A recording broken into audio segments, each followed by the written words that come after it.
नमस्कार दोस्तों, the express study में आपका फिर से स्वागत है। आज हम लोग क्लास 10th के मॉडल सेट 3 का मैथ सब्जेक्ट सेक्शन बी का हम लोग जितने भी सवाल हैं पूरा डिटेल के साथ आज हम लोग देखने वाले हैं, इसलिए आप लोग वीडियो के अंत तक ज़रूर बने रहें।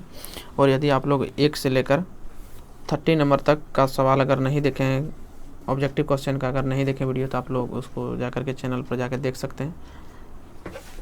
आइए हम लोग 31 नंबर का सवाल को बिना देर किए हुए शुरू करते हैं। दिया हुआ है 31 नंबर का सवाल में है, आप यहाँ भी देख सकते हैं कि दिया हुआ है 31 नंबर में कि बहुपद 3x² माइनस x माइनस 4 का शून्य के ज्ञात करें। आपको ये आप अगर सही सही सॉल्व करते हैं तो आपको जितने भी खंड बी में सभी सवाल आपको 2 अंक का दिया हुआ है। 10 सवाल दिया हुआ है, 10 में से 2 नंबर का है, यानी 20 नंबर आपको खंड बी से है। आइए हम लोग सॉल्व करते हैं। तो इसका बहुपद ज्ञात करने के लिए तो हम लोग क्या करते हैं, इसको बहुपद का शून्य ज्ञात करने के लिए 3x² माइनस x माइनस 4 इसको इक्वल टू 0 के इक्वल टू करते हैं। इसको मध्यम पद तोड़ते हैं, तो मध्यम पद से तोड़ते हैं तो इसका क्या होगा, 4 तिया 12, 3x² यानी ये टूटेगा आपका, कैसे टूटेगा, तो यानी इसको मल्टीप्लाई करते हैं। ये तो आप लोग को पता ही होगा, x के रूप में तोड़ना है, तो यानी 4x प्लस 3x यही होगा माइनस 4 इक्वल टू 0।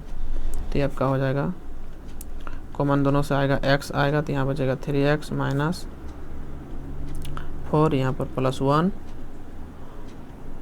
होगा, और यहाँ पर 3x माइनस 4 ये हो जाएगा, x दोनों से कॉमन आ जाएगा 3x माइनस 4, और यहाँ पर बच जाएगा x प्लस 1 इक्वल टू 0। ये हो जाएगा। अब इसको आगे इसका 3x माइनस 4 इक्वल टू 0 के इक्वल करेंगे, और यहाँ पर हो जाएगा x प्लस 1 इक्वल टू 0। ये हो जाएगा। तो इसको अगर हल करेंगे तो हो जाएगा 3x बराबर 4, x बराबर हो जाएगा 4/3, और यहाँ पर हो जाएगा x बराबर -1, यानी अतः शून्यक यानी x बराबर आपका 2 मान आया, एक आया 4/3 और एक आया -1, यही आपका आंसर हो गया। आइए हम लोग 32 नंबर देखते हैं। 32 नंबर में क्या है, देखिए दिया हुआ है कि यदि tan a बराबर 4/3 तो sin a और cos a का मान ज्ञात करने बोला है। यानी यदि आपको दिया हुआ है tan a का मान दिया हुआ है 4/3 दिया हुआ है, tan a का मान दिया हुआ है 4/3, तो इसमें आपको पूछा है sin a इक्वल टू वाट और cos a इक्वल टू वाट, यही चीज़ पूछा है। तो tan a इक्वल टू दिया हुआ है हमको, चूँकि हमको दिया हुआ है tan a इक्वल टू दिया हुआ है 4/3, और tan का फॉर्मूला हम लोग को पता है, tan का फॉर्मूला होता है P/B, आधार बट्टे लंब बट्टे आधार होता है। तो यहाँ P का वैल्यू हमको पता है, यहाँ P का वैल्यू कितना हो गया 4, और यहाँ B का वैल्यू 3, यानी B का वैल्यू 3 हो गया। तो हमको H का वैल्यू पता नहीं है, तो सबसे पहले हमको क्या करना होगा, त्रिकोणमितीय अनुपात में H का वैल्यू निकालना होगा। तो आइए हम लोग H का वैल्यू निकालते हैं। H बराबर होता है, H क्या है, कर्ण है, तो कर्ण को निकालने के लिए क्या होता है, लंब स्क्वायर प्लस आधार स्क्वायर।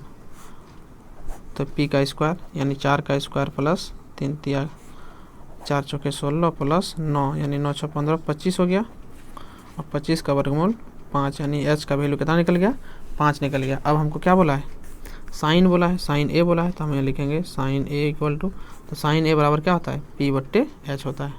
तो कि P का वैल्यू कितना है 4 और H का वैल्यू 5, और फिर बोला है cos A, तो cos का वैल्यू कितना है, cos का मान क्या होता है, B/H होता है, आधार बट्टे कर्ण होता है। तो B का वैल्यू हो गया आपका 3 है, B का वैल्यू आप देख सकते हैं कि 3 है, और H का वैल्यू अभी तुरंत निकाले 5, यही आपका अभी इसका आंसर हो गया। आइए अगला सवाल को देखते हैं हम लोग, 33 नंबर का सवाल को। आइए देखते हैं 33 नंबर में क्या है। देखिए 33 में यह है कि बिंदु ए बी और B का वैल्यू दिया हुआ है, -a B के बीच की दूरी ज्ञात करें। यानी 2 बिंदु दिया है, आपको दूरी सूत्र के फॉर्मूला से आपको दोनों के बीच की दूरी ज्ञात करना है। तो आइए हम लोग ज्ञात करते हैं। यानी कोई एक रेखा है, इस दोनों को 2 बिंदु है A B, इसका बिंदु का वैल्यू दिया हुआ है A और B, इसका दिया हुआ है -a और माइनस बी दिया हुआ है। इसके दोनों के बीच की इसका डिस्टेंस निकालने के लिए बोला है कि दूरी क्या होगा, यानी दोनों के बीच की दूरी हमको पूछा है कि दूरी बराबर व्हाट। तो हम लिखते हैं ए तथा बी के बीच की दूरी। तो दूरी का सूत्र आप लोग को पता है, दूरी सूत्र होता है √* x2 - x1 का whole square plus y2 - y1 का होल स्क्वायर, यही होता है। इसको हम लोग क्या करेंगे, x2 - x1, x2 किसको बोलेंगे, ये हो गया x1 y1, ये हो गया आपका x2 y2, ये आपका हो गया x1 y1 और ये हो गया आपका x2 y2 हो गया। तो x2 में कौन है, x2 में -a है तो यहाँ पर करेंगे -a, x1 में कौन है, यहाँ पर a है तो यहाँ घटाएंगे तो क्या हो जाएगा -a का होल स्क्वायर प्लस y2 में कौन है -b, तो -b लिखे। फिर यहाँ माइनस फार्मूला का और फिर यहाँ y1 के जगह कौन है b है, तो इसका होल स्क्वायर, तो होल स्क्वायर हो गया।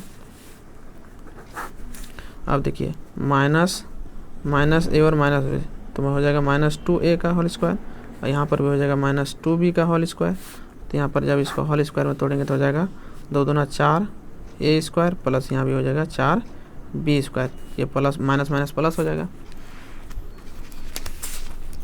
आइए आगे देखते हैं, तो आगे क्या हो जाएगा, दोनों से आप 4 को कॉमन ले लीजिए, तो कॉमन ले लें तो क्या हो जाएगा a square plus b square. अब ये 4 आपका बाहर निकल जाएगा, 4 इसका आपका वर्गमूल के बाहर रूप में बाहर निकल जाएगा तो कितना हो जाएगा 2 हो जाएगा, और रूट के अंदर में कौन रहेगा a square plus b square आपका अंदर में रहेगा। यही हो गया आपका इकाई मात्रक आंसर हो गया, यही दूरी सूत्र से यही हो गया आपका अभिष्ट आंसर हो गया, 2 बिंदुओं के बीच की दूरी। आइए हम लोग अगला प्रश्न को देखते हैं। अगला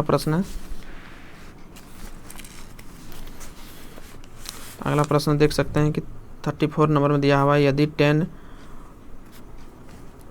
tan 2a = cot a - 18 degree, जहाँ 2a एक न्यून कोण है तो a का मान ज्ञात कीजिए। तो वेरी सिंपल सवाल दिया हुआ है। तो क्या दिया हुआ है, 34 नंबर में आपका दिया हुआ है tan 2a = cot a - 18 degree दिया हुआ है। तो उसमें आपको निकालने बोला है कि a बराबर इसका वैल्यू क्या होगा, यही बोला है। तो देखिए यहाँ पर देखिए क्या दिया हुआ है कि यहाँ tan दिया हुआ है, यहाँ cot दिया हुआ है, यहाँ पर tan दिया हुआ है, यहाँ पर tan दिया हुआ है, यहाँ cot दिया हुआ है। तो दोनों जगह आप क्या कीजिए, इस जगह यहाँ पर भी cot बनाने की कोशिश कीजिए। तो आप लोगों को पता है कि cot 90 - थीटा = होता है tan थीटा, यही होता है। तो उसी प्रकार से यदि हम यहाँ पर cot 90 - थीटा के जगह पर यहाँ पर जो है वही, तो थीटा की जगह कौन है 2a, तो यहाँ पर अगर हम 2a लिख दें तो मेरा फिर से अगर इसको फिर से लिखेंगे तो क्या हो जाएगा, यहाँ पर जैसे हम करेंगे cot 90 डिग्री - 2a, तो यहाँ मेरा क्या हो जाएगा फार्मूला के रूप में, तो tan 2a हो जाएगा। तो उसी प्रकार हमको tan 2a की जगह हम इतना लिख सकते हैं। तो अब यहाँ पर हो जाएगा, इसके जगह पर है cot a - 18 डिग्री, तो पहले से उपस्थित है। अब इसको क्या कीजिए, दोनों तरफ से cot को कैंसिल कर दीजिए। तो cot कैंसिल हो जाएगा तो हो जाएगा 90 - 2a = a - 18। तो अब इसको 90 को उधर भेज दिए, -2a को इधर ही रहने दीजिए, a को इधर लाएंगे तो -a, और इधर से पहले से -18 इसको उधर जब ले जाएंगे तो -90 डिग्री होगा। तो ये आपका हो जाएगा -3a = यहाँ पर हो जाएगा 108 -108, तो दोनों कैंसिल हो गया। तो a बराबर हो जाएगा 108/3, ये हो जाएगा। तो ये हो जाएगा 3 तिया 9 और यहाँ पर 1 बचा तो 6 तिया 18, यानी a बराबर आपका निकल गया 36 डिग्री, यानी a का मान निकल गया आपका 36 डिग्री। यही आपका अभिष्ट आंसर हो गया। आइए हम लोग 35 नंबर को सवाल को देखते हैं। देखिए 35 नंबर का सवाल में क्या दिया हुआ है कि सिद्ध करें कि बाह्य बिंदु से वृत्त पर खींची गई स्पर्श रेखाओं की लंबाई बराबर होती है। ये कोई सवाल नहीं है, ये 10.2 10वां चैप्टर का जो वृत्त चैप्टर है उसका ये आपको दिया हुआ है। 10.2 जो परिमय है उस परिमय को दिया गया है। तो आपको इसमें सिद्ध करके दिखाना है कि दोनों का जो लंबाई होता है दोनों के बराबर होता है। यानी इसमें कहा गया है कि अगर मान ले कोई वृत्त है, अगर बाहर से कोई बिंदु है, यहाँ से अगर हम स्पर्श रेखा खींचते हैं इस वृत्त पर,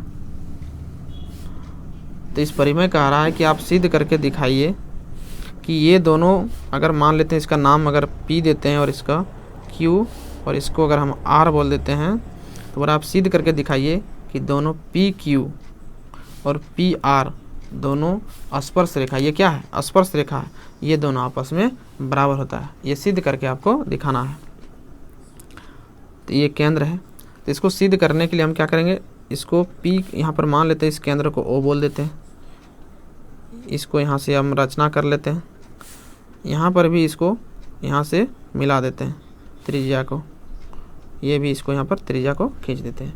तो यहाँ पर क्या होता है कि त्रिज्या एक परिमेय है कि स्पर्श रेखा और त्रिज्या दोनों के बीच कोण जो होता है, किसी भी वृत्त का स्पर्श रेखा और त्रिज्या जो खींची जाती है वो दोनों के बीच में 90 डिग्री का कोण बनता है, 90 डिग्री का कोण बनता है। तो यहाँ पर भी अगर हम इसको मिला देंगे तो यहाँ पर भी 90 डिग्री का कोण बनता है। ये हो गया। अब इसको हम लोग सिद्ध करना है, तो सिद्ध करने के लिए इसमें दिया गया क्या है उस चीज़ को आपको लिखना पड़ेगा। तो दिया गया हम लिख सकते हैं, देखिए अब दिया गया अपने भाषा के अनुसार लिखिए, जैसे भी आप लोगों को इच्छा। मैं एक अपने स्तर से लिख रहा हूँ कि दिया गया है O केंद्र वाला एक वृत्त के बाहर एक बिंदु P तथा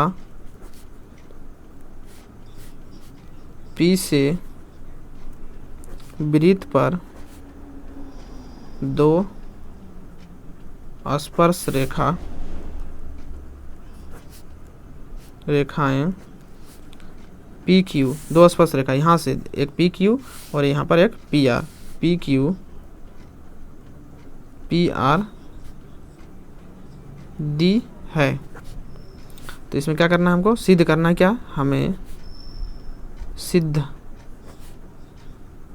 करना है कि PQ यानी ये लंबाई यानी PQ की लंबाई बराबर PR की लंबाई यानी PQ बराबर PR की लंबाई, हमको इसको सिद्ध करना है। ये चीज़ हमको सिद्ध करके दिखाना है, सिद्ध करके हमको दिखाना है। तो देखिए ये तो हम अपने से रचना किए, हमको दिया गया तो यही दिया था, स्पर्श रेखा की लंबाई दिया था, ये तो हम अपने से खींचे, तो इसको रचना कहते हैं। तो ये रचना किए जो हम लोग, तो इस रचना को लिखना पड़ेगा। रचना अपने से हम रचना क्या किए, तो इसको हम लोग क्या किए, P को Q से मिलाए, P को R से मिलाए तथा P को O से मिलाए, ये चीज़ लिख देंगे।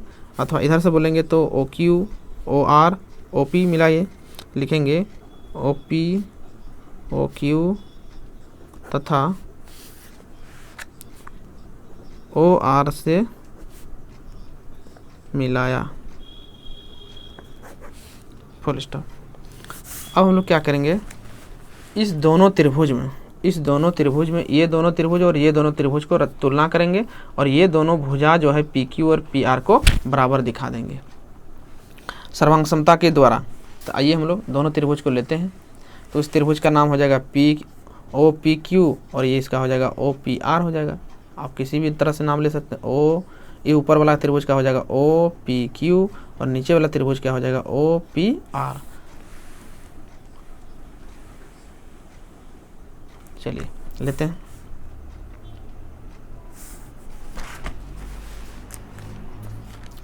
तो लेते हैं त्रिभुज OPQ तथा त्रिभुज OPR में, दोनों में ले लिए, दोनों त्रिभुज में ले लिए। तो दोनों त्रिभुज में क्या है, दोनों त्रिभुज का आपको सर्वांग समता दिखाना है। तो सर्वांग समता का मतलब होता है कि दोनों में आपको बराबर दिखाना है। तो बराबर उसमें क्या क्या है, इस त्रिभुज में आप थोड़ा सा ध्यान से देखिए, तो इसमें दोनों त्रिभुज में क्या बराबर है। तो आप देख सकते हैं कि ये OQ जो है, इस त्रिभुज में OQ और इस त्रिभुज में OQ, ये जो है इस वृत्त का त्रिज्या है। तो त्रिज्या एक ही वृत्त में अगर हम कितनों भी त्रिज्या खींचेंगे तो दोनों त्रिज्या क्या होती है, आपस में बराबर होती है। यानी OQ बराबर ये OQ बराबर OR होगा। क्यों, क्योंकि ये दोनों वृत्त की त्रिज्या है, एक ही वृत्त की दो त्रिज्या है। और एक क्या होगा कि आप देखिए कि इस त्रिभुज के लिए OP और फिर नीचे वाला त्रिभुज के लिए OP, दोनों ही त्रिभुज के लिए OP भुजा ही शो कर रहा है। तो एक ही भुजा को दो त्रिभुज के लिए अगर हम दर्शाएंगे तो दोनों आपस में बराबर होंगे। तो हम इसको लिखेंगे OQ बराबर OR। ये क्या है? एक ही वृत्त की त्रिज्या है। उसके बाद OP बराबर OP, ये क्या है? उभयनिष्ठ भुजा है, उभयनिष्ठ भुजा है, उभयनिष्ठ भुजा है। जब ये दोनों आपस में बराबर है तो RHS कसौटी के अनुसार जब ये दोनों आपस में बराबर, ये बराबर है, तो ये भी जो है ये दोनों, यानी इसको हम कोण को भी बराबर कर सकते हैं। देखिए कसौटी के अनुसार, तो यहाँ पर देखिए अब और क्या होगा, यहाँ पर 90 डिग्री और यहाँ पर भी 90 डिग्री होगा। क्यों? क्योंकि इस पर 90 डिग्री होता है, एक नियम है।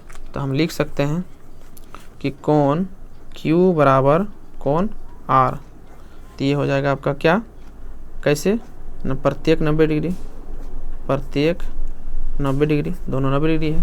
तो दो भुजा लिए और एक कोण लिए तो SAS कसौटी, अथवा इसमें 90 डिग्री जब लिया जाता है तो उस समय RHS कसौटी बोला जाता है। यानी इसमें बोल देंगे हम कि त्रिभुज OQP सर्वांगसम त्रिभुज ORP। क्यों? कौन सा कसौटी से? तो RHS कसौटी से। जब समकोण त्रिभुज होता है तो उसमें RHS कसौटी लिया जाता है। RHS कसौटी से क्या हुआ, ये दोनों समरूप है, इसीलिए PQ बराबर PR, यानी PQ बराबर PR होगा। प्रूव्ड। चलिए अगला सवाल को देखते हैं। 36 नंबर का सवाल को देखते हैं। 36 नंबर का सवाल में क्या है, देखिए 36 नंबर का सवाल में क्या है कि किसी त्रिभुज की भुजाएं क्रमशः AB 7 centimetre, BC 24 centimetre, AC 25 centimetre है। तो बताएं कि समकोण त्रिभुज की भुजा है या नहीं है। तो समकोण त्रिभुज होने के लिए क्या है कि आप लोगों को पता है कि पाइथागोरस प्रमेय के अनुसार से क्या होता है कि वो कर्ण का स्क्वायर बराबर आधार स्क्वायर प्लस लंब स्क्वायर होता है। तो यानी इसमें भुजा का मान दिया हुआ है, यानी आपको भुजा दिया हुआ है, क्या क्या दिया हुआ है, भुजा दिया हुआ है, इसमें भुजा दिया हुआ है, इसमें भुजा का मान दिया हुआ है। AB बराबर दिया हुआ है आपका 7 सेंटीमीटर, BC बराबर दिया हुआ है 24 सेंटीमीटर और AC बराबर दिया हुआ है 25 सेंटीमीटर, ये चीज़ दिया हुआ है। तो आप इसमें क्या होता है, पाइथागोरस प्रमेय से क्या होता है, पाइथागोरस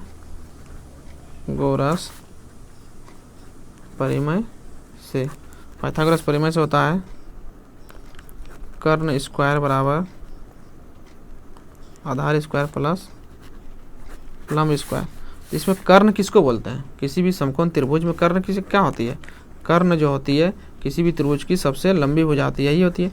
तो सबसे लंबी भुजा कौन है, यहाँ 25 सेंटीमीटर है, यानी AC है आपका। तो यानी AC इसका स्क्वायर जो होगा ये दोनों भुजा के योग के बराबर होगा, यानी AB square plus BC square, ये होगा। दोनों को करके देखते हैं। तो यहाँ 25 का स्क्वायर हो जाएगा और AB का मान है आपका 7 का स्क्वायर हो जाएगा और BC आपका 24 है, तो यहाँ 24 का स्क्वायर हो जाएगा। तो यहाँ क्या आ जाएगा 25 25 625 और ये हो जाएगा 7 7 49 और 24 576। तो यानी 625 बराबर आपका आ जाएगा, इधर इसको जोड़ेंगे तो ये भी 625, यानी आपका 625 बराबर 625, यानी आपका ये दोनों तरफ बराबर आ गया। इसका मतलब यह एक समकोण त्रिभुज है। आंसर आपको यही पूछा था कि समकोण त्रिभुज है या नहीं है। आइए अगला सवाल को देखते हैं। देखिए 37 नंबर का सवाल में क्या दिया हुआ है कि उस बिंदु के निर्देशांक ज्ञात कीजिए जो बिंदु -1 7 और 4 3 -3 को मिलाने वाले रेखाखंड को 2 अनुपात इतना में विभाजित करती है। तो उस बिंदु का निर्देशांक ज्ञात करने के लिए बोला है आपका, यानी अनुपात भी दे दिया है। यानी आपका मान लेते हैं कोई एक रेखा है, इस रेखा का नाम है A और B। इसको मान लेते हैं कि इस बिंदु पर X, यहाँ पर मान लेते हैं कि P बिंदु है इस P बिंदु को x और y से विभाजित करता है। मतलब इस बिंदु का नाम हो गया x y। इस बिंदु पहला बिंदु इसमें दिया हुआ है, बिंदु का मान दे दिया हुआ है कि -1 और 7 दिया हुआ है, और दूसरा बिंदु भी दिया हुआ है 4 और -3 दिया हुआ है। तो बोला है कि यहाँ पर इस बिंदु का मान कितना होगा आपको बताना है, जबकि आपको अनुपातिक मान भी दे दिया है कि विभाजित जो कर रहा है तो 2:3 में कर रहा है। इसका मतलब इस जगह जो होगा अनुपातिक मान 2:3 होगा। हम भले बराबर में विभाजित कर दिए लेकिन बराबर विभाजित नहीं होगा। तो आइए इसको आगे हल करते हैं। तो इसका निकालना है, तो विभाजन सूत्र का आप लोग जानते हैं। तो सबसे पहले आप निर्देशांक को लिखिए। तो लिखते हैं ए बी के मध्य बिंदु P का निर्देशांक, ए बी का मध्य बिंदु P का निर्देशांक, ये चीज़। तो x1 y1 नहीं, x लिखते हैं पहले, x1 x2 y1 y2 और यहाँ पर लिखते हैं m1 m2, ये चीज़ दिया हुआ है। तो x1 हो गया आपका पहला बिंदु को x1 बोलेंगे, तो -1, x2 बोलेंगे इस बिंदु को पहला, y1 हो गया आपका 7 हो गया, और y2 हो गया -3 हो गया, और m1 m2 इसको बोलते हैं, m1 ये हो गया, m2 ये हो गया। तो 2 और 3 दिया हुआ है, m1 और m2 का मान दिया हुआ है आपका 2 और 3 दिया हुआ है।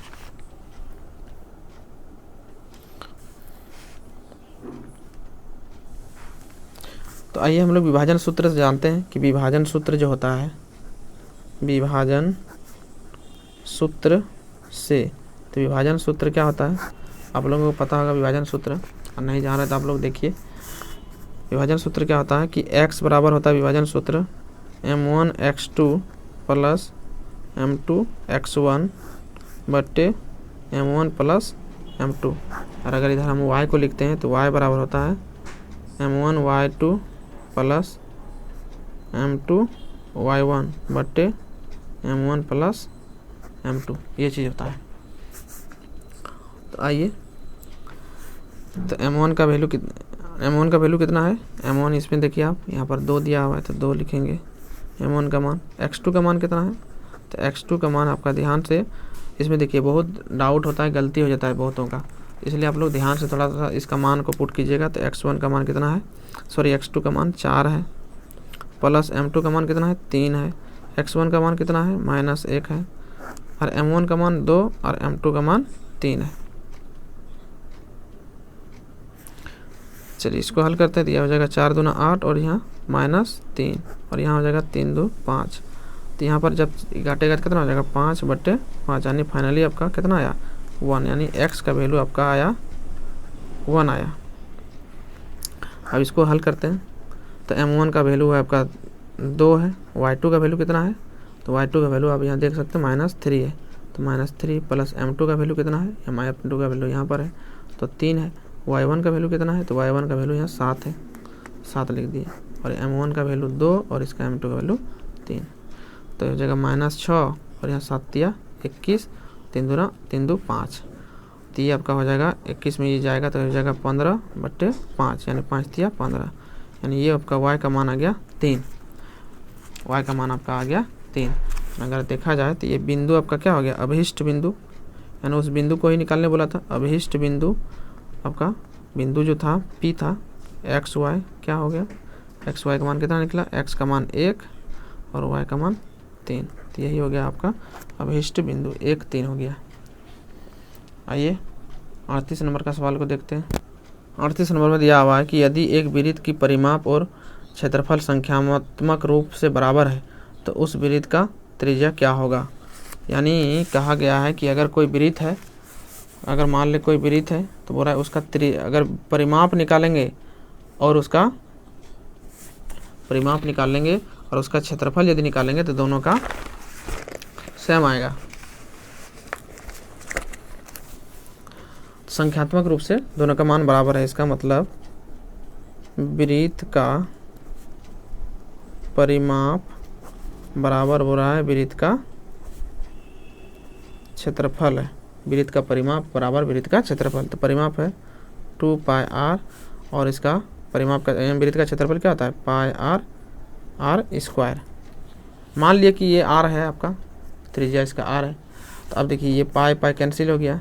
अब यहाँ पर 2 आर है और इसका इधर 1 आर है, तो 1 आर कैंसिल हो गया, तो इधर बचा 1 आर, यानी 2 बराबर इधर बचा 1 आर। इसका मतलब फाइनली रूप से आप कह सकते हैं कि आर का जो मान आया आपका 2 सेंटीमीटर। अगर सेंटीमीटर नहीं दिया है तो सेंटीमीटर नहीं दिया है तो हम इसको लिख सकते हैं 2 इकाई, यानी आपका आर का मान आपका 2 आएगा। ये हो गया आपका अभिष्ट आंसर हो गया। आइए हम लोग 39 सवाल को देखते हैं।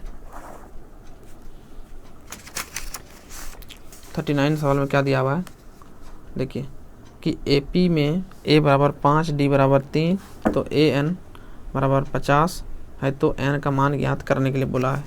तो आपको यहाँ दिया हुआ है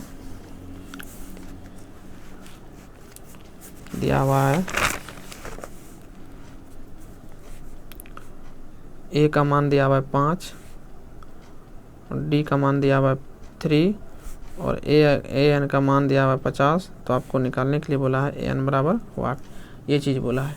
तो कोई दिक्कत नहीं, आप किसको तोड़ सकते हैं, A को तो नहीं तोड़ सकते हैं, D को भी नहीं तोड़ सकते, तोड़ किसको सकते हैं, AN को तोड़ सकते हैं। ये टूटेगा भी, तो आप इसी को तोड़िए। तो आइए, तो चूँकि AN बराबर दिया हुआ है हमको 50 दिया हुआ है, AN का हम लोग को फॉर्मूला पता है, क्या होता है A + N - 1 × D, ये होता है बराबर 50। तो A का वैल्यू दिया हुआ है कितना 5, N का वैल्यू पता नहीं है, D का वैल्यू हमको पता है, D का मान दिया हुआ है 3 है, तो 50। तो अब इसको हम लिख सकते हैं 5 प्लस इसको गुना कर देंगे तो हो जाएगा 3N माइनस ये हो जाएगा 3 बराबर 50।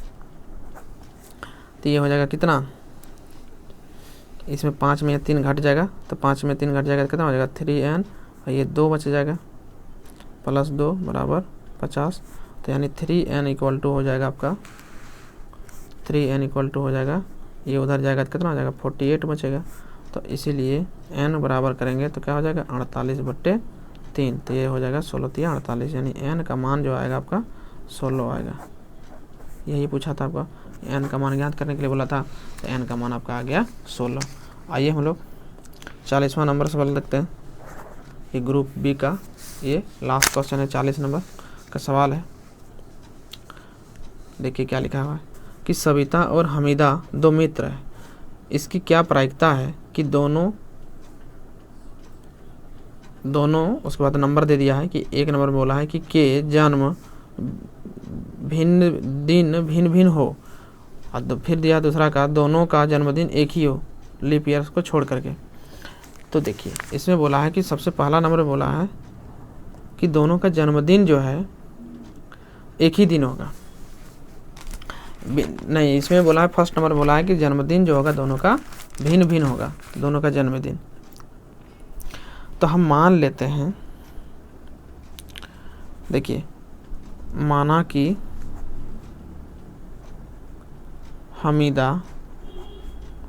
हमीदा का जन्मदिन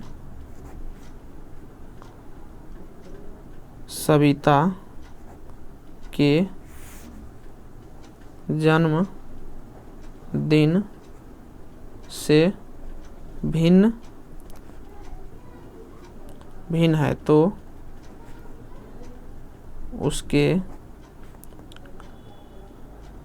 जन्मदिन का अनुकूल परिणामों की संख्या। तो अनुकूल परिणामों की संख्या कितना होगा, तो एक साल में टोटल 365 दिन होता है, तो उसमें से बर्थडे तो एक ही दिन होता है, उसमें से बोल रहा है कि दोनों फ्रेंड जो है, दोनों दोस्त जो है, दोनों दोस्तों का जो है एक दिन बर्थडे नहीं है, तो इसका मतलब एक दिन जो है उस एक ही दिन नहीं है, इसका मतलब एक दिन माइनस कर देंगे, उस दिन नहीं है तो एक दिन माइनस कर देंगे, यानी शेष जो बचा 364 बचा। तो 364 दिन जो है, तो 364 दिन में से किसी भी दिन हो सकता है, यही चीज़ बोला है कि एक ही दिन नहीं है। इसका मतलब अगर मान लेते हैं कि हमीदा का जिस दिन अगर बर्थडे है तो उस दिन इन लोग का नहीं होगा, इसका मतलब इसका उस दिन छोड़ करके 364 दिन में किसी भी दिन हो सकता है। तो अब हम लोग लिखेंगे प्रायिकता बराबर, तो प्रायिकता का फॉर्मूला क्या आता है, तो प्रायिकता का फॉर्मूला आता है कि अनुकूल परिणामों की संख्या ऊपर में, यानी 364 ऊपर में होगा, और कुल का दिन कितना होता है 365, तो 365 यही आपका हो गया आंसर, ये हो गया। अब दूसरा नंबर में क्या बोला है, दूसरा नंबर में बोला है, आप देख सकते हैं कि दूसरा नंबर में बोला है कि का जन्मदिन एक ही हो। बोल रहा है कि अगर यदि दोनों का जन्मदिन एक ही हो तो इसका परिणाम क्या होगा, प्रायिकता। तो अगर जन्मदिन एक ही है तो अनुकूल परिणाम कितना होगा, एक ही होगा। अनुकूल परिणामों की संख्या, तो अनुकूल परिणाम कितना होगा, एक ही दिन होगा। यानी दोनों का जो ये होगा तो 365 दिन में तो एक ही दिन होगा दोनों का। तो अब इसीलिए हम लिखेंगे प्रायिकता बराबर 1/365, 1/365। क्योंकि एक क्यों हुआ, क्योंकि दोनों का एक ही दिन में हो रहा है। और यहाँ एक माइनस क्यों कर दिए कि बोल रहा है कि एक ही दिन नहीं है, तो एक ही दिन नहीं है इसका मतलब एक दिन जिसका भी होगा तो उस दिन माइनस हो जाएगा, उस दिन आपका दूसरा उसका नहीं होने वाला है। तो ये आपका सेक्शन सी का सवाल था। अब हम लोग आगे सेक्शन डी का सवाल को देखेंगे। तो इसी प्रकार से आप लोग इस चैनल पर बने रहें और जितने भी मॉडल सेट हैं सभी मॉडल सेट को सॉल्यूशन करवाया जाएगा। देर है मगर अंधेर नहीं होगा, आप लोगों को सॉल्यूशन करके मैं दूंगा और उम्मीद करते हैं आप लोगों को ये अच्छी तरह से समझ में आ गया होगा। और इसमें से यदि आप लोगों को कहीं पर अगर प्रॉब्लम हो, दिक्कत हो, तो आप लोग कमेंट कर सकते हैं, पूछ सकते हैं कि अगर किसी को प्रॉब्लम है। तो तब तक के लिए आप सभी को जय हिंद, मिलते हैं नेक्स्ट वीडियो में।